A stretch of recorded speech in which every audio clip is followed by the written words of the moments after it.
तो स्लोप हमने लिख लिया भैया, स्लोप क्या होता है, व्हाट इज स्लोप।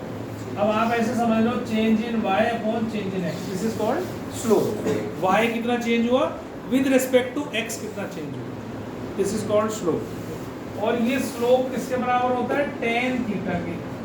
और थीटा क्या होता है, ये वाला जो एंगल लाइन ने x एक्सिस के साथ जो एंगल बनाया है एंटी क्लॉकवाइज डायरेक्शन मूव करते हुए, उसको हम क्या बोलते हैं, एंटी क्लॉकवाइज। क्लॉकवाइज डायरेक्शन समझते हो ना, क्लॉकवाइज को ऐसे चल रही है, एंटी वाला ऐसे। अब ये एंटी क्लॉकवाइज ऐसे होती है, लेकिन हमें चलना है ऐसे ऐसे। तो ये जो एंगल बना है इसका tan theta, that is called slope. बात समझ में आ गई मेरी, आगे समझ में। अब अगर मैंने ये यहाँ भी लिया, यहाँ आई लिया, और मैंने एक लाइन डाल दी ऐसे, तो ये थीटा होगा, तो इसका स्लोप कितना आ जाएगा, tan theta is equal to I upon we,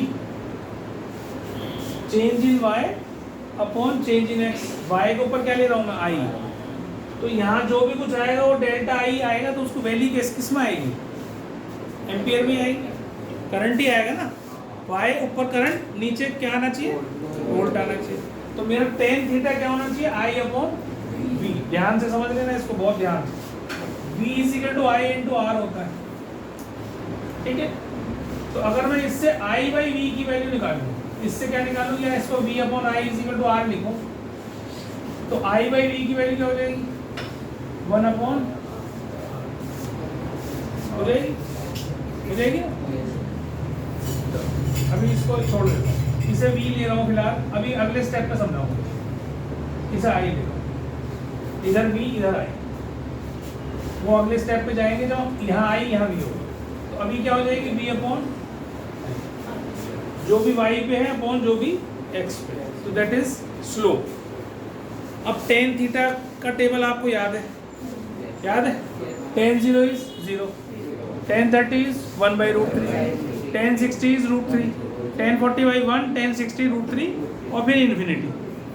ऐसे आता है ना, 0 1 by root 3 1 root 3 not defined.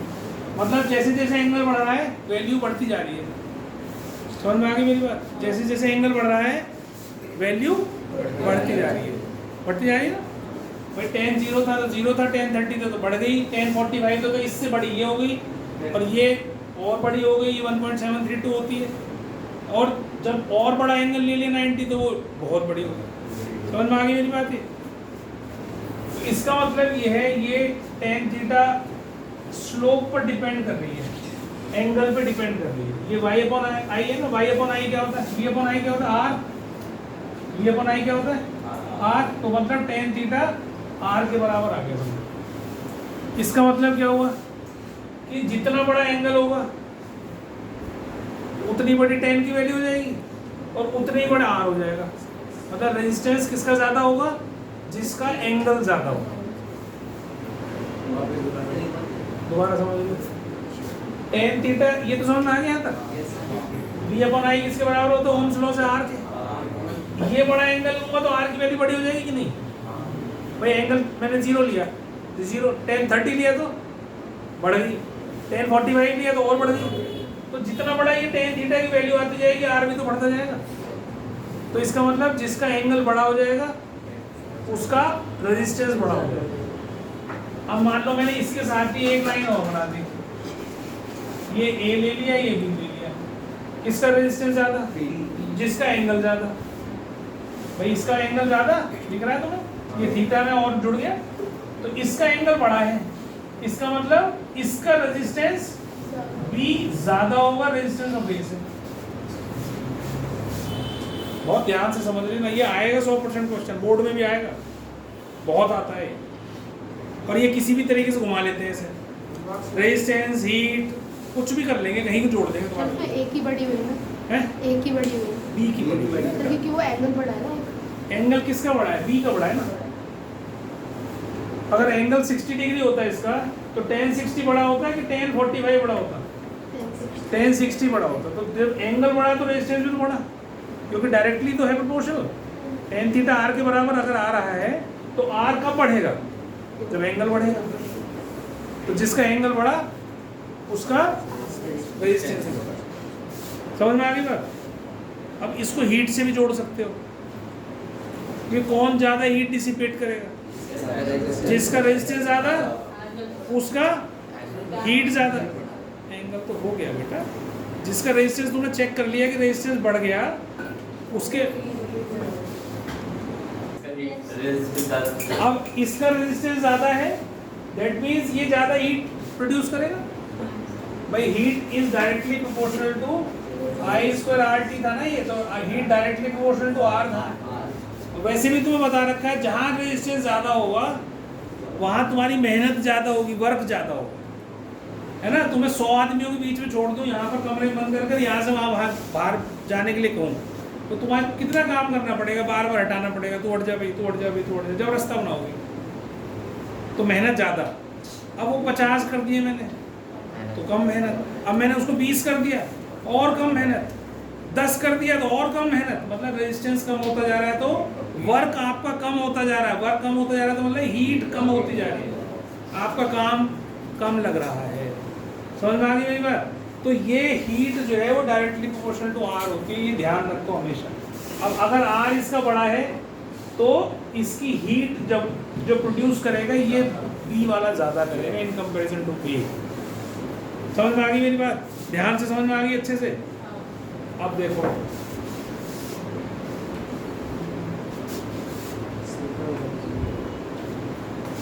अब इसको मैंने कर दिया उल्टा, यहाँ आई आ गया, यहाँ बी कर दिया। अब एक्सिस बदल दी और 2 बना दी,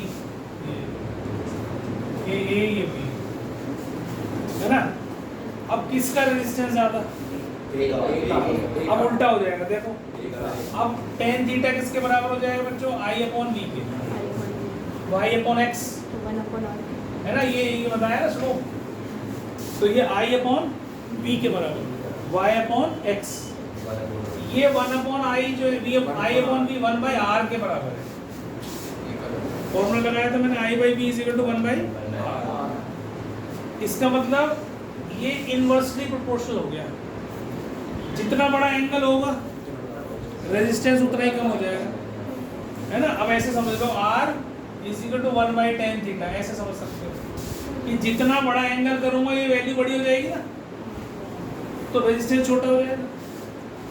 भाई tan 30 रखा तो tan 30 की वैल्यू हो गई, ऐसे मैं रख के दिखाता हूँ 1 बाई √3, मतलब इसका आंसर हो गया √3।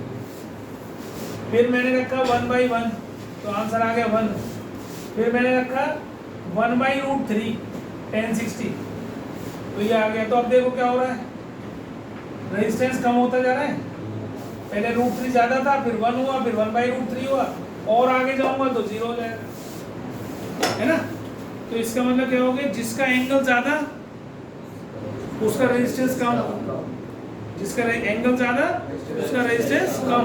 तो ये इसका एंगल ज़्यादा है, ये एंगल ज़्यादा है इसका मतलब इसका रेजिस्टेंस आर ए जो है वो बड़ा होगा आर बी से, मतलब ये इसका एंगल कम है ना, तो इसका रेजिस्टेंस ज़्यादा होगा, क्योंकि इन्वर्सली है एक दूसरे को। समझ में आ गई बात? तो अब 2 बना लो, 3 बना लो, 4 बना लो, कितने बना लो। अब हीट से अगर जोड़ोगे इसको तो ये रेजिस्टेंस ज़्यादा है ना, तो ये हीट इसकी ज़्यादा होगी, इसकी कम होगी। आगे बात समझ में? तो इसको ध्यान से देख लो। अभी रिकॉर्डिंग भी कर दी है, नहीं समझ में आया हो घर जाके 4 बार समझना है इसको। तुमने भी बहुत सहयोग करा, बोले नहीं, छोड़ने में चाहे तुमने, तो तुम्हें चीज़ समझ में आएगी अच्छे से। घर जाके समझना, नहीं समझ में आया फिर आना अगले, फिर दिमाग मारेंगे, लेकिन समझ के जरूर जाना, क्वेश्चन आएगा 100%। तो इसमें ए एंगल कहाँ तक और बी एंगल कहाँ तक? ए एंगल बी एंगल क्या बोला उसने? VI graph of parallel and series combinations of 2 metallic resistors are shown in figure. ठीक है, एक पैरेलल कॉम्बिनेशन का दे रहा है, एक सीरीज कॉम्बिनेशन का दे रहा है। तो जैसी पैरेलल सीरीज की बात आए तो मैंने खूब अच्छे से कंसेप्ट समझाया हुआ है कि सीरीज में हमेशा रेजिस्टेंस ज़्यादा होता है, पैरेलल रेजिस्टेंस हमेशा कम होता है। बस हो गया क्वेश्चन। आर तुम्हें समझाया ना मैंने अभी कि किसका आर ज़्यादा होगा, किसका आर कम होगा, इसमें बताओ। ये tan थीटा किसके बराबर होना चाहिए? V अपॉन आई के, दिस अपॉन दिस ही तो होना चाहिए, और ये किसके बराबर होता है जी, R के बराबर। तो इसका मतलब जितना बड़ा एंगल उतना बड़ा रेजिस्टेंस, तो रेजिस्टेंस किसका ज्यादा है, B का, रेजिस्टेंस A का कम है। तो पैरेलल कॉम्बिनेशन की कौन सी होगी, जिसका कम होगा, इसका मतलब A will represent parallel combination और B will represent series combination. Simple है, कॉन्सेप्ट समझा रखे हैं सारे मैंने, तो उनको बस जोड़ना है तुमने। हाँ जी, मैं क्यों लिखवाऊँ, तुम स्कूल इंग्लिश मीडियम स्कूल पढ़ते हो, गूगल से पढ़ ले। ये समझा, ये ऐसे लिखना पड़ेगा बेटा तुझे कि slope is equal to B by tan theta is equal to B upon I. फिर तो ये लिखना कि B upon I is equal to R, ये तो लिख देगी ना। फिर लिखना R is directly proportional to tan theta. तो अब इसका एंगल ज़्यादा है, आप लिख सकते हो, इसका नाम दे सकते हो थीटा वन, इसका नाम दे सकते हो थीटा टू। तो आप ये लिख दो tan theta one is lesser then tan theta two, ऐसे लिख सकती है। तो इसका मतलब ये क्या हो गया कि आर, मान लो ये आर ए है और ये आर बी है, तो R A is lesser than R B. इसका मतलब आर, इसका मतलब ए रिप्रेजेंट्स पैरेलल कॉम्बिनेशन। और रीजन देना है तो उसमें लिख देना, बिकॉज व्हेन वी ऐड या when we connect resistors in parallel combination resistance decreases. बस ऐसे करके लिखो, ठीक है। अब इसको उल्टा कर देते हैं, या आई बना दो या वी बना दो, ऐसे करो तो उल्टा हो जाएगा पूरा। जो पैरेलल है वो सीरीज बन जाएगा, जो सीरीज है वो समझ में आ गई बात है। अच्छे से आगे ग्रुप को आगे समझ तो सुन को आ गई, कल क्लास में पूछूंगा ये। तो इसने कहा compare the power used in 2 ohm resistor in each of the following circuits. तो एक सर्किट तो इसने बनाया ये,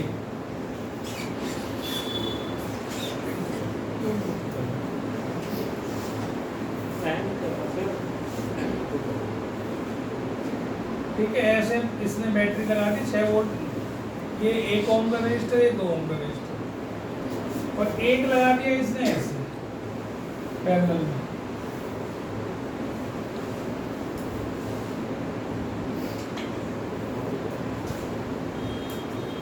ये 4 वोल्ट की बैटरी लगा दी, एक 2 ओम रजिस्टर, एक 12 ओम रजिस्टर, ठीक है। ऐसे इसके सर्किट बनाए दो। इसने कहा इसमें 2 ओम में कितनी पावर है, इसमें 2 ओम में कितनी पावर है, उसको कंपेयर करो, मतलब कि उसका रेशियो निकालो। ये आपको करना है, ठीक है। तो क्या करेंगे हम, अगर मैं इसकी पावर निकालना चाहता हूँ तो पावर के मेरे पास फॉर्मूले हैं, P is equal to I square R, V square by R और ए आई, है ना। पर हमने ये पढ़ा हुआ है कि जब सीरीज में होते हैं तो करंट तो सेम होता है पर V अलग होता है, ऐसा पढ़ा हुआ है ना। लेकिन पैरेलल में होते हैं तो करंट डिफरेंट होता है, V सेम होता है, V और इसमें भी V है, इसमें भी V, ऐसा हमने पढ़ा हुआ है। तो अगर मेरे को इसका करंट निकालना है पूरी सर्किट का, तो हमने कई बार क्वेश्चन कर लिया, तो पूरा रेजिस्टर निकाल दो। रेजिस्टेंस कितना है इसका पूरा, 3 हो गया, 1 + 2 3, तो 3 ओम रेजिस्टेंस इसका हो गया, 6 वोल्ट बैटरी है, तो V is equal to I into R. तो आई कितना हो गया, V अपॉन आर, V हो गया 6 और ये हो गया 3, तो कितना हो गया 2 एम्पियर। उल्टा तो लिख दिया मैंने, 6 अपॉन 3 तो हो गया, ठीक है। तो इसमें कितना करंट हो गया 2 एम्पियर, इसमें कितना करंट हो गया, इतनी बात समझ में आ गई सब। अब इसका अगर मेरे को पावर निकालनी है तो मेरे पास I है ये ना, तो 2 का स्क्वायर इंटू आर कितना है 2, 8 आ गया, 8 वॉट। तो 2 ओम रजिस्टर में कितनी पावर जनरेट कर रहा है, 8 वॉट। ये बात समझ में आ गई।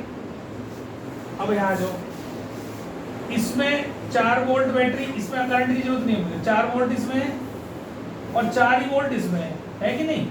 ये तो पता है हमें कि पैरेलल में जो बैटरी लगी होती है वही इसको पोटेंशियल डिफरेंस उसका सेम होता है। अब इसमें आपके पास पावर निकालनी है P2 मान लो, तो फॉर्मूला लगाऊंगा V स्क्वायर अपॉन आर, क्योंकि V पता है मुझे, V कितना है 4 का स्क्वायर अपॉन आर कितना है 2, तो कितना हो गया 16/2, ये भी 8 वोल्ट, ये P1 भी 8 वोल्ट और P2 भी 8 वॉट, तो कंपेयर करना है दोनों को, मतलब 8 वॉट अपॉन 8 वॉट, कट गया 1 आ गया, मतलब P1 is equal to P2, दोनों सेम पावर जनरेट कर रहे हैं।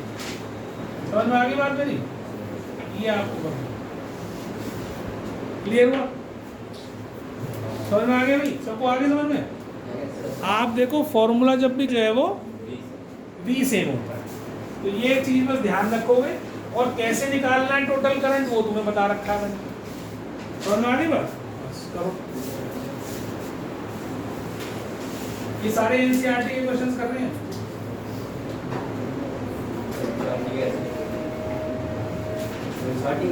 एनसीईआरटी के क्वेश्चंस हैं ये। देखो 2 lamps, one rated 100 watt, 220 watt and other 60 watt are connected in parallel। ठीक है, ये 2 लैंप लगा दिए हमने,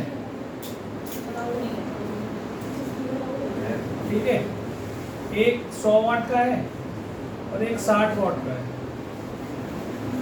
और इसको 220 वोल्ट लाइन पर ही कनेक्ट कर दिया मैंने, ठीक है।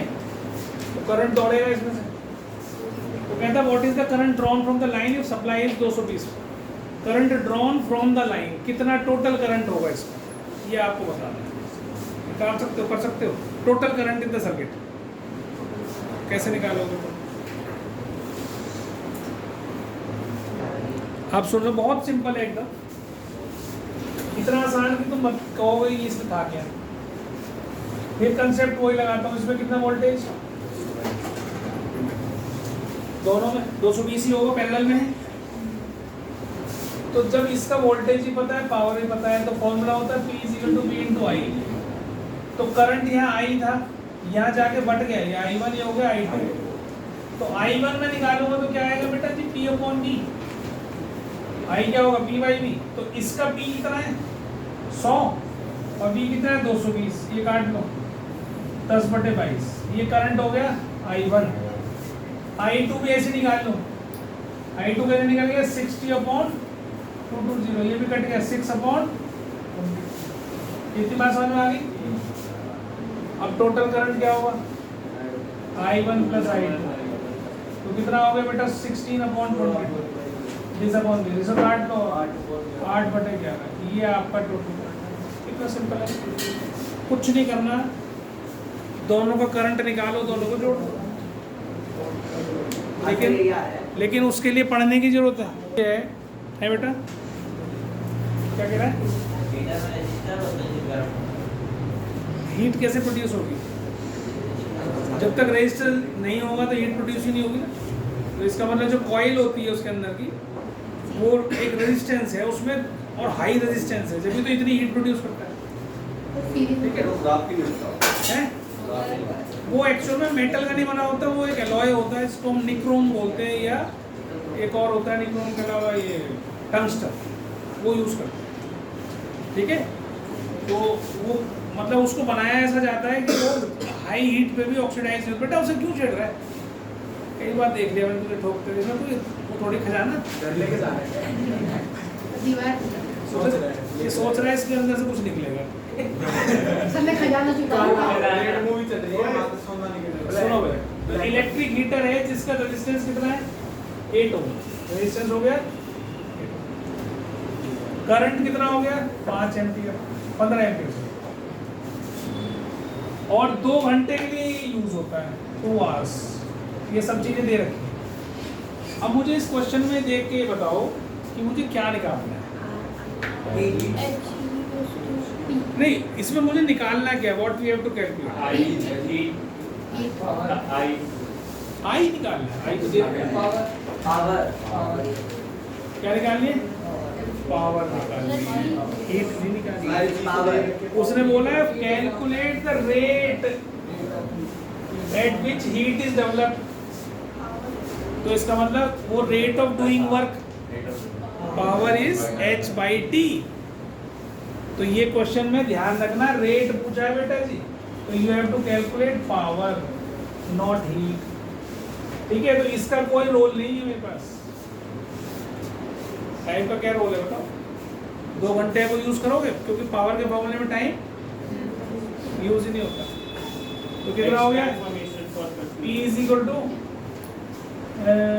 आई स्क्वायर आर, आई है आपके पास, आर है आपके पास, 15 से 120 इंटू 15 1800 जूल बस पर सेकेंड, या इसको पावर दे दो, वाट दे 1800 वाट, ठीक है। क्या हो गया? नहीं बैठ नीचे बैठना, ये डिमोशन इसलिए तो करा है, नीचे बैठ। हाँ बोल। तो 20 मिनट का क्या डिमोशन? तुम्हारे को बहकाने के लिए, कंफ्यूज हुई क्योंकि रेट पूछा है ना उसने हीट नहीं पूछी तेरे से, उसने पूछा calculate the rate at which heat is developed, तो that means heat upon time, तो पावर पूछ रहा है वो हीट। इसमें भी अगर तुमसे रेट ना दे रखा होता और सिर्फ तुमसे यही कहते calculate the heat developed in the heater, तो आप ये जो टाइम है ना ये आपको सेकंड में लेना पड़ेगा, ये ध्यान रखना। 2 घंटे नहीं होता, जो एसआई यूनिट है वो सेकंड है, वो बड़ी यूनिट को हमने बना रखा है, आवर्स बना रखे, मिनट्स बना रखे। तो अभी मैंने जब ये क्वेश्चन तुम्हें करवाए थे तो मैंने बताया था 1 watt is equal to 1 joule per 1 second. 1 what की डेफिनेशन होती है 1 joule per 1 second, 1 joule per 1 second, तो सेकंड में होना चाहिए। वॉट जब भी तुम लिख रहे हो ना यहाँ पर ये यूज़ कर रहे हो तो ये time should be in seconds. 36 कितना होता है? 3600 इंटू 2 7200, इतना सेकंड डालते हो फिर हीट जनरेट होती है। समझ में आ गई बात? हाँ जी बोलो।